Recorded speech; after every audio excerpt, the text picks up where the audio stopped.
పాడి కౌశిక్ రెడ్డి గారు వారి యొక్క కుటుంబం ఆత్మాహుతి చేసుకుంటా అంటే హుజురాబాద్ నియోజక ప్రజలు గెలిపించడం జరిగింది. వారు ప్రజల కోసానికి ఒక శాసనసభ్యుడిగా చేయవలసిన కర్తవ్యాన్ని పక్కకు పెట్టి రోడ్డు మీద వెళ్తున్న వాహనాలు అది బొగ్గుబాయి నుంచి బొగ్గు ద్వారా వచ్చిన బూడిదని సిమెంట్ బ్రిక్స్ తయారు చేయడానికి కానీ వివిధ తయారీ కొరకు ముడి సరుకుగా ఉపయోగించే బూడిద అది ఈరోజు కాదు, బొగ్గుబాయి పుట్టిన కాంచెల్లి ఆ బూడిదను సప్లై చేస్తూ ఉన్నారు.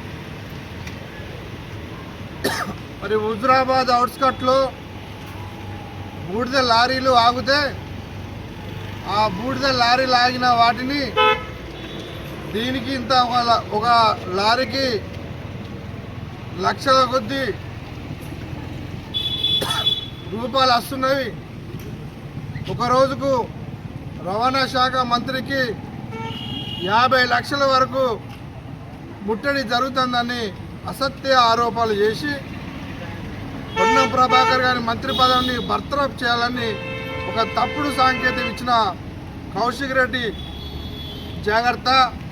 మరి నువ్వు ఎమ్మెల్సీ ఉండగా ఇక్కడ మన ప్రాంతం నుంచి ఇసుక ఎన్నోసార్లు తరలిపోతున్నా ప్రజా సంఘాలు, కాంగ్రెస్ నాయకులు, ఎన్ఎస్యుఐ నాయకులు, యూత్ కాంగ్రెస్ నాయకులు దానిపైన విమర్శించిన, ధర్నాలు చేసిన ఏ రోజు ఒక మాట మాట్లాడని మీరు పొన్నం ప్రభాకర్ గారికి కానీ మంత్రి వారికి సంబంధించి కానీ రవాణా శాఖ సంబంధం లేని విషయంలో మరి 100 కోట్ల రూపాయల స్కామ్ అవుతుందని హుజురాబాద్ మరి రాష్ట్ర ప్రజలను తప్పుడు తోవ పట్టిస్తున్న పొన్నం ప్రభాకర్ గారిని వారి యొక్క అభివృద్ధి చూడలేక వారి పైన అసత్య మాటలు మాట్లాడుతూ ఉన్నారు. మీరు జాగ్రత్త. మీరు ఒక శాసనసభ్యులు చేయవలసిన ఒక కర్తవ్యం నిర్వర్తించండి. మీరు ఒక వీధి రౌడ్ లాగా, ఒక చిన్న గల్లీ లీడర్ లాగా ప్రవర్తించి దానికి ఉన్న ఉన్నతిని తగ్గించకండి. ఈరోజు వారు మాట్లాడిన మాటలకు వారి యొక్క దిష్టి బొమ్మను జమ్మికుంట గాంధీ చౌరస్తాలో తలగడం జరిగింది. జాగ్రత్త కౌశిక్ రెడ్డి.